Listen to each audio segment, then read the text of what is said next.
Oh, hi guys. I'm just eating this pasty, for absolutely no reason whatsoever. But I'll finish it off later, because right now let's get into 5 things we learned from the weekend's football.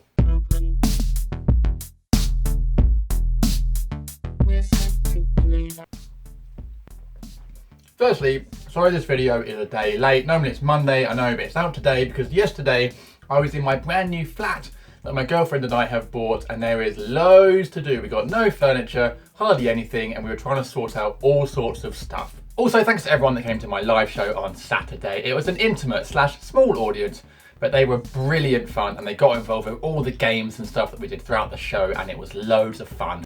Special shout out as well to Hamish Arnold, who smashed our audience challenge to name as many of the 20 Premier League teams as possible in 1 minute. I think he got 16 or 17, which was the top score, and for his efforts, he earned a Lion Bar. Well done, mate. So the first thing we've learned this week is that Sutton United really shouldn't have got rid of Wayne Shaw. Yes, English football was dominated last week by a man eating a pie. And no, it wasn't Wayne Rooney, it was Sutton United reserve goalkeeper Wayne Shaw. And while it looked like a bit of fun at the time, it turned out that he was put up to it by Sun Bets, and both of them may have broken FA rules in the process. And imagine the awkwardness of writing this article in The Sun about Sun Bets being investigated. Awkward. Not that they'll probably care, because bad publicity is still good publicity, right? Although this is my favourite bit from the article. Wayne Shaw quoted as saying, "I hadn't eaten anything all day, so I thought I might give it a go later on." Come on, mate. Shaw was sacked a few days later, and typically in their next game against Torquay, number 1 goalkeeper Ross Warner went off injured, and there was no sub-keeper on the bench. So defender Simon Downer had to go in goal instead. And the whole Piegate thing unfortunately made Sutton United's FA Cup run, which was fantastic, feel a little bit grubby, which I imagine is exactly as Wayne Shaw's hands after that pie. But the Sun probably won't care. And in their eyes, what's wrong with a little bit of subliminal promotion? There's always a sad bit in movies, isn't there? And the sad bit in the Jamie Vardy movie will probably be the bit where Claudio Ranieri is sacked as Leicester boss. Well, that or the bit where Vardy runs out of WKD blue. Let's just get this straight. Ranieri won the most ridiculous Premier League title in the history of football for Leicester, and should have been given the rest of the season regardless. If anything, to make funny faces like this at press conferences. And at least Leicester fans did pay tribute to Ranieri's achievements during their win over Liverpool on Monday night. Although, just a reminder, he hasn't died, guys. Meanwhile, in Spain, Real Madrid were awarded a soft penalty during a comeback to win at Villarreal, which afterwards the referee was seen with a bag of Real Madrid goodies. Although it's not the first time that a ref has been seen with an old bag from the winning team.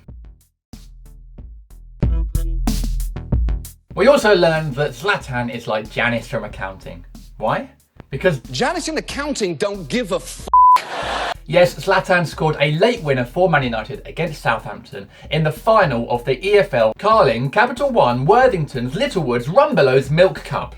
In his career, he's played in 21 cup finals, winning 18 of them, including the last 15 straight, and scoring 12 goals.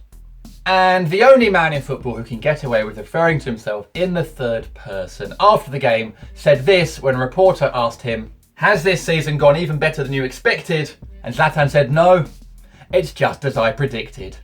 Classic Zlatan. And he said this while doing a post-match press conference with teammate Paul Pogba, while Pogba said this about Zlatan: "That's why you bought him." Zlatan said, That's